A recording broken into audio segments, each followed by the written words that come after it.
Kauno Žalgiris Eurolygos turnyro A grupėje aršiai grūmėsis 3 kėlinukus nusileido Stambulo Fenerbahče Ülker komandai. Turkų ekipa rezultatu 84-78 iškovojo trečiąją pergalę sezone.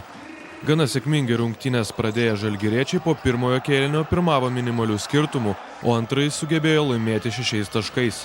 Antroje mačo pusėje Turkijos ekipa pasinaudojo šeimininkų klaidomis ir kauniečius prisivijo, vėliau aplenkė ir nedidelę persvarą išlaikė iki pat rungtynių pabaigos.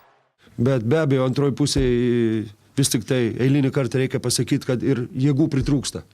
Taip, neturim tos jėgos, kuri pakė. Aišku, Martynas Pocius šiandien puikiai įsijungė ir jo, bet vis tik tai yra per mažai.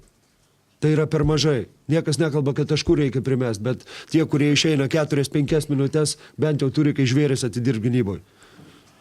To irgi nepavyksta padaryti. Nugalėtojų lyderis Damiras Mirsičius pelnė 16 taškų.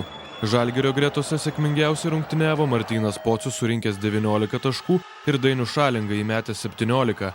Rezultatyviausias kauniečių krepšininkas Martynas Pocius vieną pralaimėjimo priežasčių įvardino prastą gynybą. Vien dėlių žmonių negalima to kaltinti dėl to, kad, kaip pasakyti, rotacijos galbūt tokios geros nebuvo.